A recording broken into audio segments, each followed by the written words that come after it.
You want to support Roland Martin Unfiltered? Be sure to join our Bring the Funk fan club. Every dollar that you give to us supports our daily digital show. There's only one daily digital show out here that keeps it black and keep it real as Roland Martin Unfiltered. Support the Roland Martin Unfiltered daily digital show by going to RolandMartinUnfiltered.com.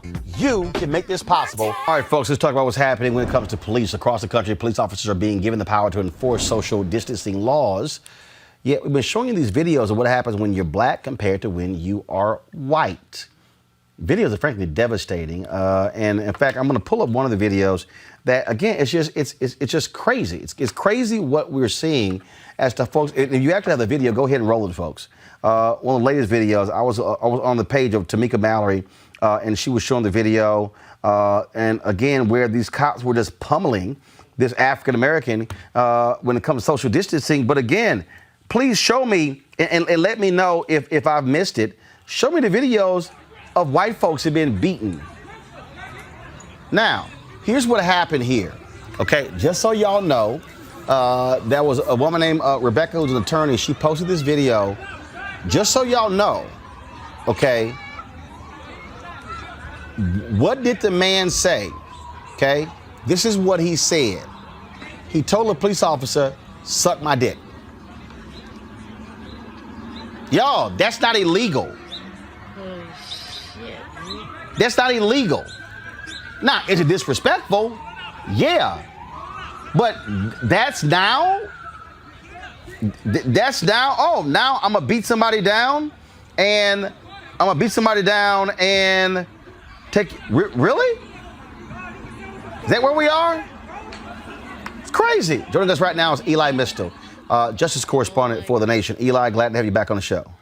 Thank you so much for having me again, Roland. So man, what's crazy, again, please show me a video of somebody white getting their ass kicked. Because I haven't seen it. In fact, the white folks who were losing their mind in state capitals, the cops were in very good behavior as they were yelling and spitting in their faces. You see the video of the white boy in Austin?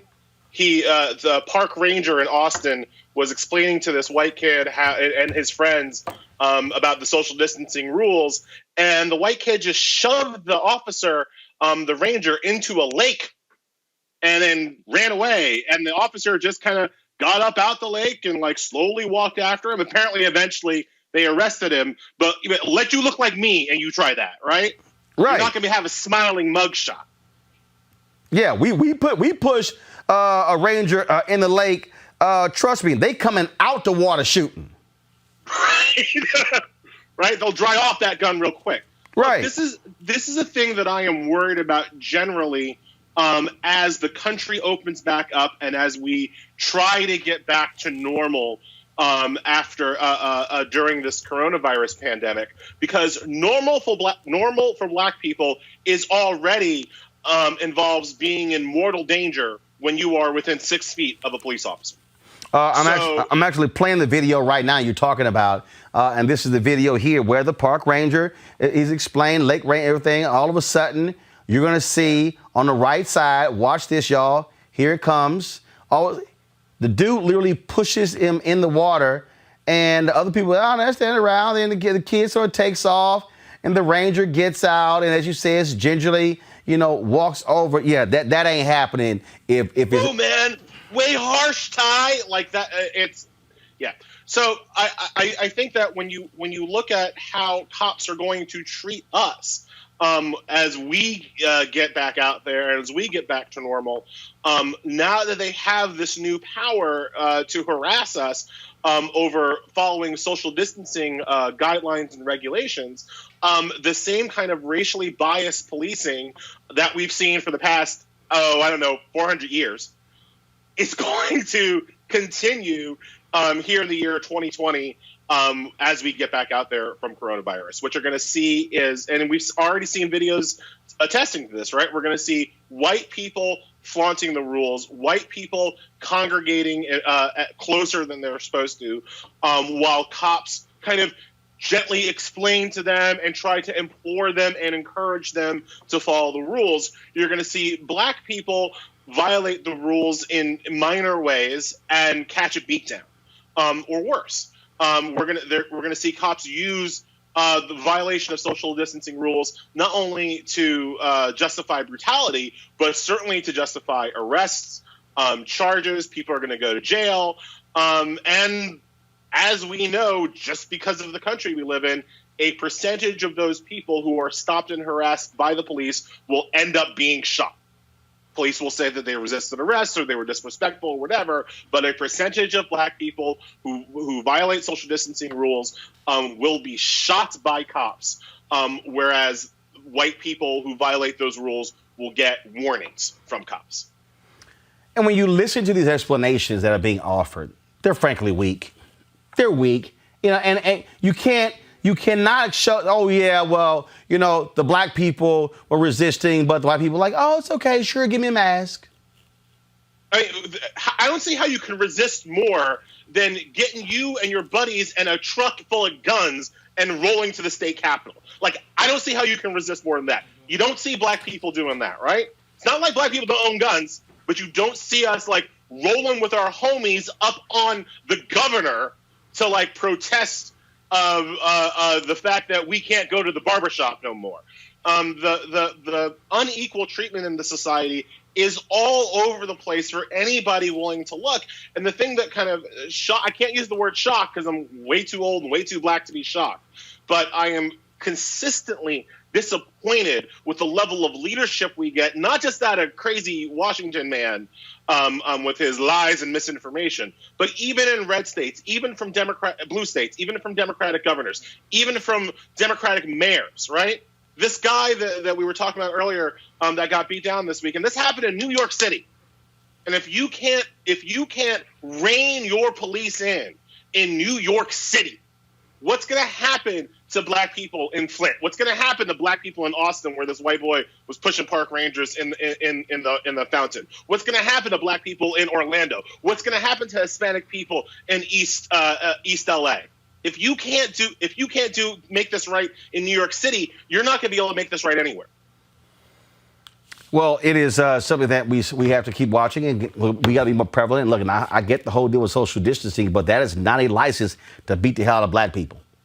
It's not a capital offense, and it's something that we talk about every time we see an explanation, it's an instance of police brutality, where the cop allegedly says that the person was not following a rule.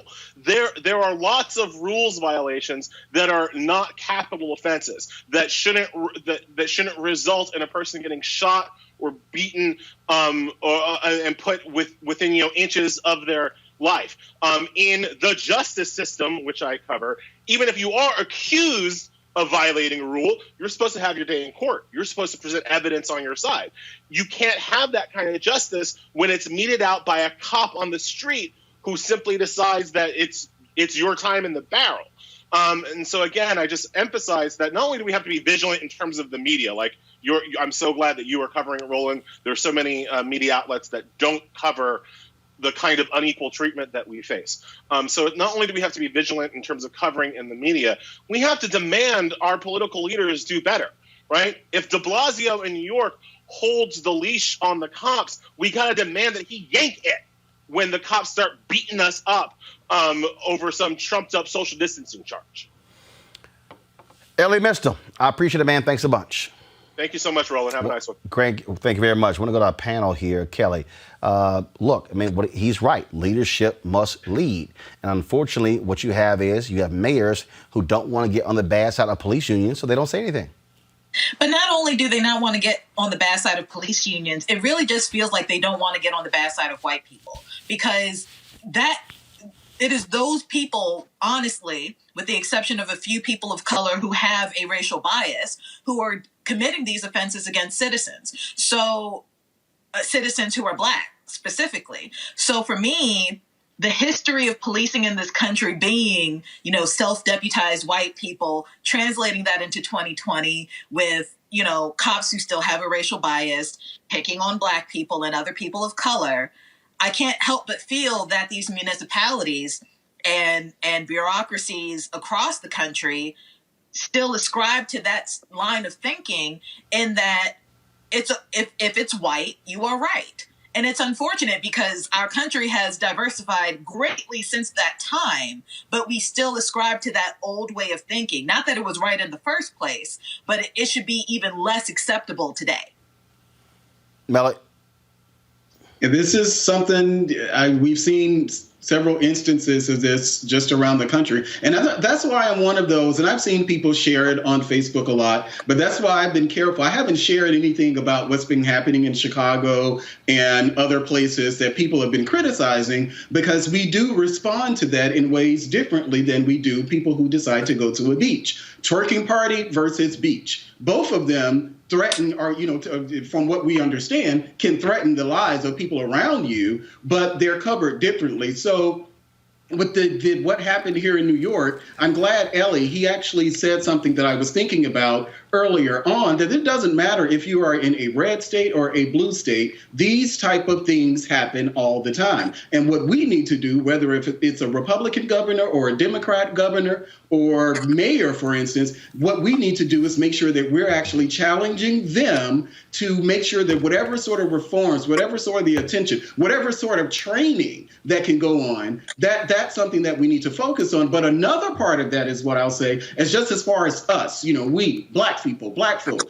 we need to start having conversations with each other as far as how we engage with the police as well, because understandably, it's a very, very, very tenuous relationship. And as someone who I've been in situations before where I could feel the hair raising on my back when I'm interacting with the police officer. So those are real feelings, but we also need to have conversations about what we need to do to make sure that we're not ultimately in jail or detained for reasons that aren't necessary. Brooke?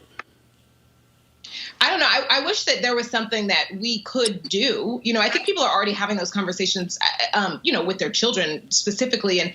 And people know, like we generally know that like things are going to be different for me, for my brother, than it would be for someone who didn't look like him. But we have just seen over and over, like this guy happened to cuss. But there's been so many instances where nobody did anything. We've seen instances where people got shot when they were sleeping.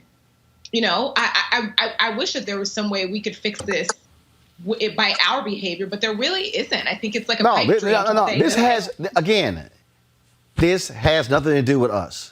We can't. White folks cuss cops out all the time. They don't end up dead. Drunk too. And also kind of like how ridiculous it is that this is a social distancing arrest, right? So something that you really shouldn't be arrested for. But we are going to see these things, especially like disproportionately in black communities all across the country, as police officers are given permission to punish people for doing this. But what happens is now this person who really didn't do anything wrong, really doesn't deserve to be behind bars, is going to go to jail. And so you are upset with him because he could be potentially spreading this virus, right? And so you're going to go take him to jail, where there are a lot of other people who are really just kind of like sitting there at how their safety depends on who is brought in. And so it makes no sense to bring somebody else in for something like this. And now everyone else in there is at a higher risk because you brought an outsider in that for no real reason. Yep, that's what we're dealing with. Every single night. We've got some of the top black experts. You're not going to see them on cable news or broadcast news because you swear black people aren't experts when it comes to this health crisis. That's why we have this show and why we do what we do every day on Roland Martin Unfiltered. Joining us right now is retired General Russell Honore, the nation's first black Surgeon General, Dr. Joycelyn Elders. John Hope Bryant, he is the founder of Operation Hope. Senator Kamala Harris of California, Dr. Sadrina Calder, retired General Lloyd Austin, Congresswoman Karen Bass, Commissioner Omari Hardick, Bureau President in Brooklyn, Eric Adams, Dr. Joseph Graves, America's Wealth Coach, Deborah Owens, Dr. Corey Hebert, Patal Saul, Howard University student, Pastor Jamal Bryant, Dr.